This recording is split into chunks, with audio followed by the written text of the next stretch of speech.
Tomorrow marks the end of 2024. What a year it has been. And today we're going to be going over the bottom 5 worst Topps baseball card releases in 2024. So what's going on, guys? It's Grip Rip. And before we get into the video today, let's plug the giveaway as usual. So at 11,000 subscribers, we'll be giving away hobby packs of most likely, hopefully, Series 2. Hopefully we hit 11,000 right in that time frame. All you gotta do is be subscribed, like this video, turn on the post notifications for all the content you see here on the channel, and last but not least, leave a comment in the comment section of this video and countless other videos on your wildest, boldest, and craziest take you may have for next baseball season. Really interested to hear what you guys are going to say. And yeah, so let's get into the video. So, of course, a major announcement. Not really major, but I'm going to promote this probably until the day. I will be at Pirates Fest on the 18th of January. It's the David L. Lawrence Convention Center in Pittsburgh. It is free, so if you're in the area, of course, all the players are going to be there. I'll be there, so if you see me walking around, don't hesitate to say hi, and, I'll take a picture, sign, whatever, whatnot. But either way, let's get into the video. By the way, I've had a lot of people asking me if I could give them, like, an autographed, like, card of my signature, and I did that for a bunch of people for Christmas. Hopefully they're on their way now to the house, as they should be, at least. But yeah, if you want me to, like, do autographs, I think I have a pretty, like, unique, like, idea to do them next year. And yeah, I'll announce that when maybe time gets closer, because I'm not ready for that just yet.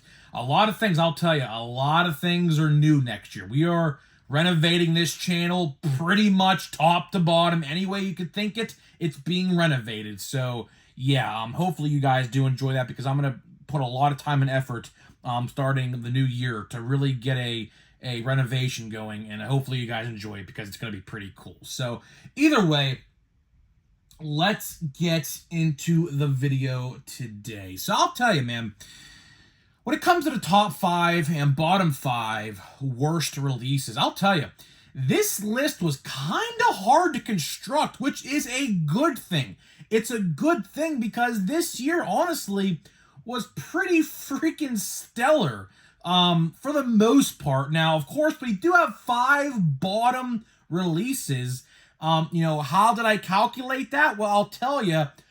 Maybe a price increase, maybe a quality control error, or it's just so damn boring that it's a terrible release. So there's a lot of different factors, and same thing with the best, obviously. A lot of different factors go into my list. So let me know down in the comments before I start my list.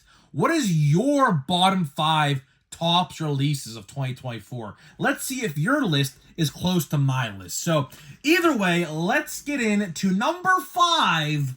We got 2024 Topps Series 2. That is right, 2024 Topps Series 2.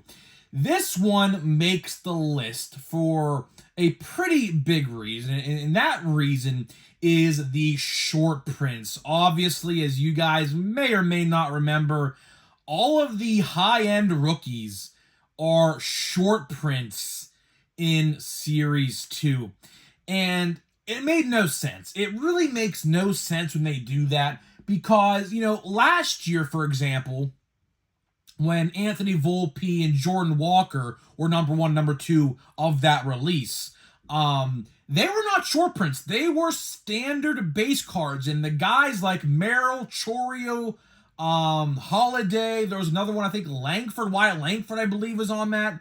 There was 4 or 5 short prints. I think I named them all. I could be missing one, but I'm pretty sure I named them all. Paul Skeens obviously was not in time for Series 2. He was a base card and update, obviously. But what happened was some years, like these guys, aside from Jackson Holiday, all were on the opening day rosters for their respective teams, okay?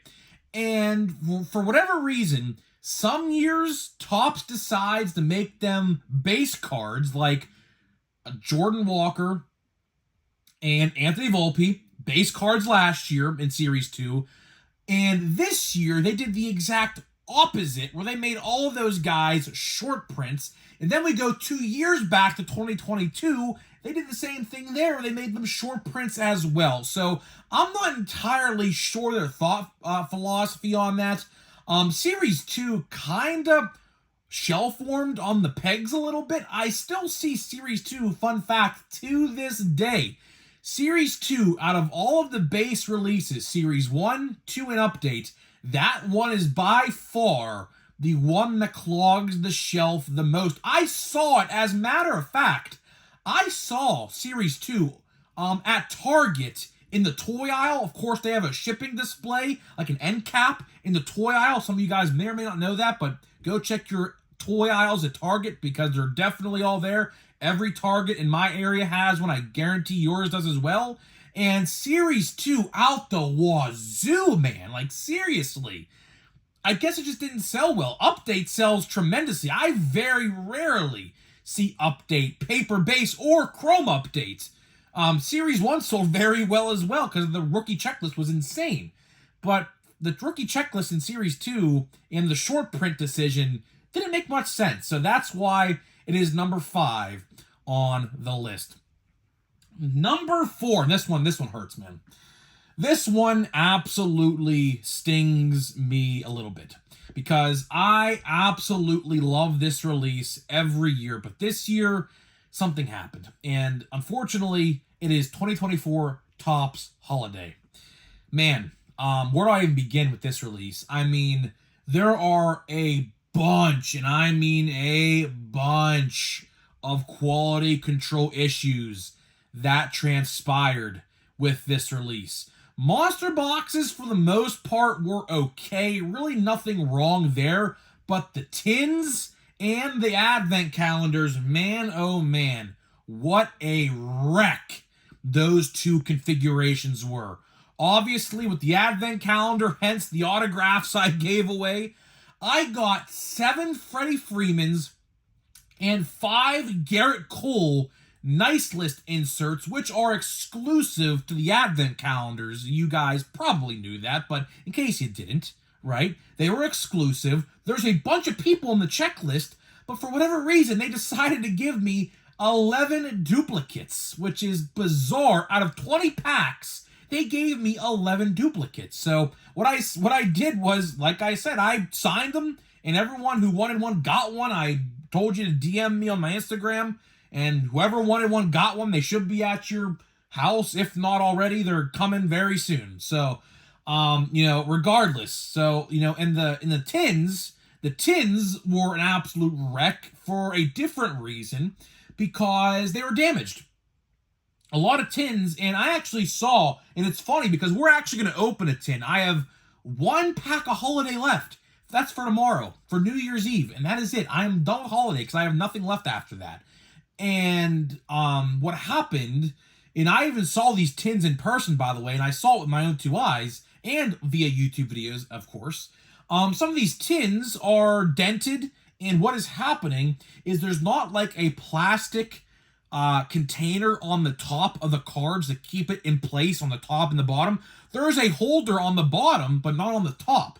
And what happens during shipping, for whatever reason, I don't know why Topps didn't think this one through, but during shipping and obviously taking the packages, throwing them on the conveyor belts, whatever, the cards would get rattled in the ornament balls, and they would become damaged. The top corners left and right would sometimes, if the tin was damaged, the cards would also be damaged. So Holiday this year, the checklist obviously great. The design was great. I liked the ornaments. I actually pulled a couple decent cards. So did my brother. My brother actually pulled a Paul Skeens relic out of his box. So, I was kind of jealous with that, but that's aside the point. But I think the design and everything was great. It's just the quality control was piss freaking poor. So that's why it makes this list, unfortunately. I hated to do it, but it had to be done.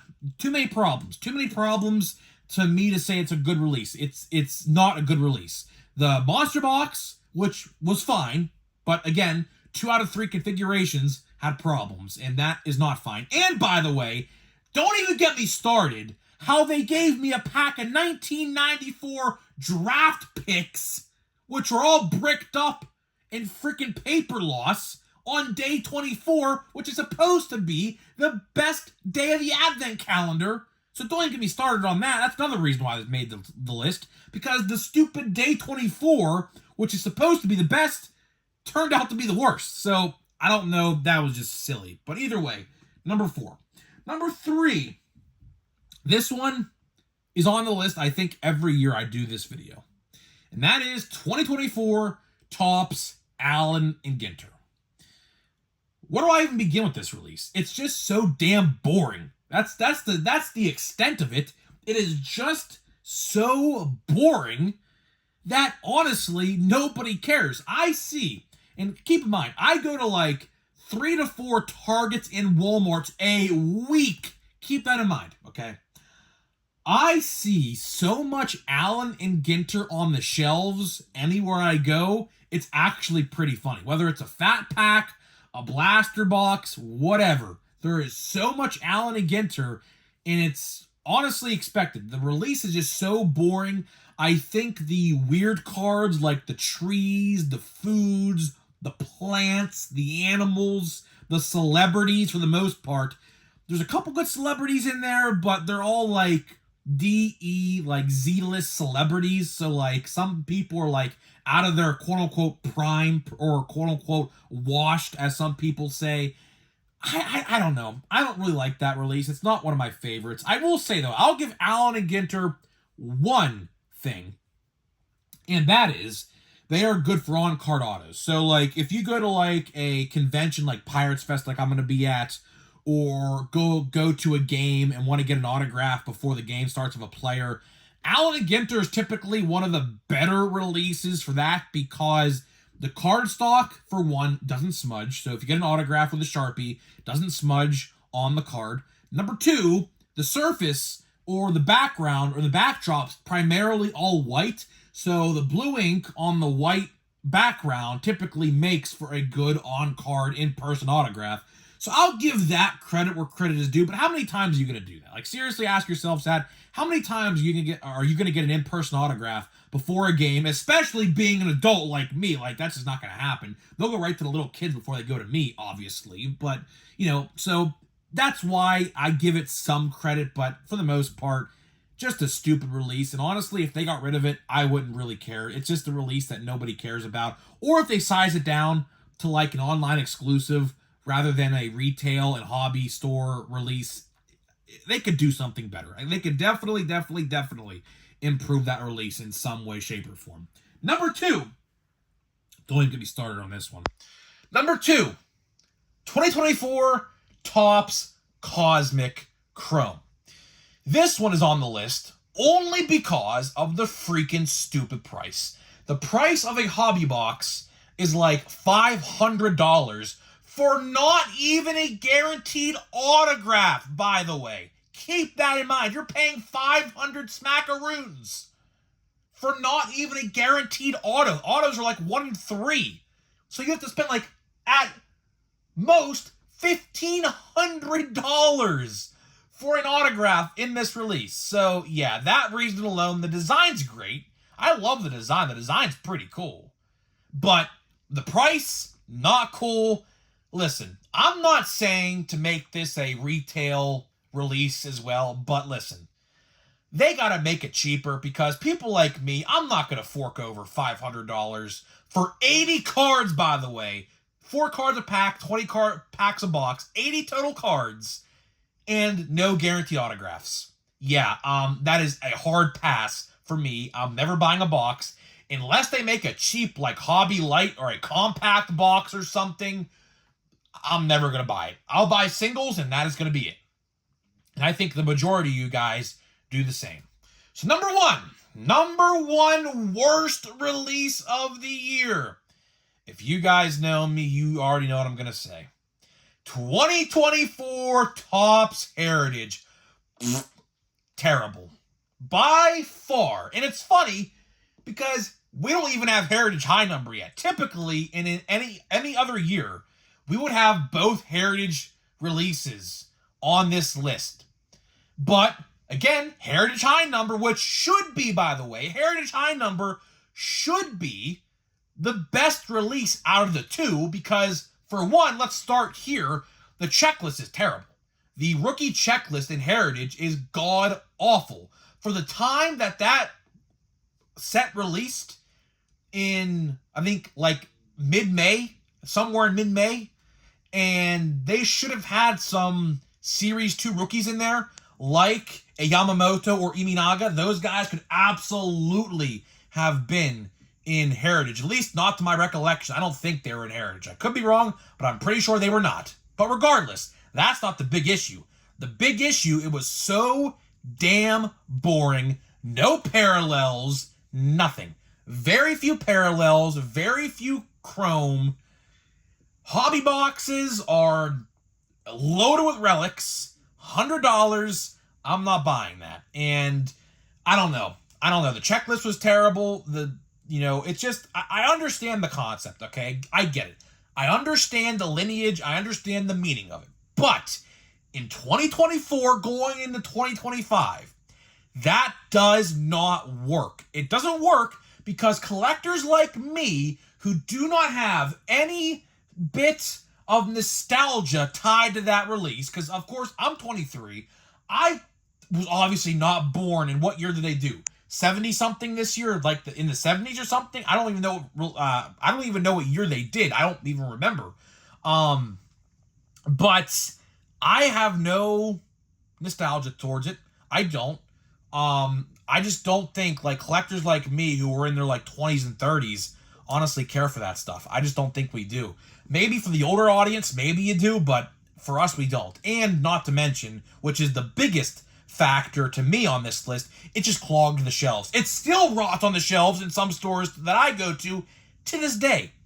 Almost 7-8 months later after the release, that release on my Target and Walmart and even GameStop, Meijer, wherever I go, Barnes & Noble, still sits on the shelf to this day. And actually, fun story, I went to a Walmart last year in 2023, in like October, November.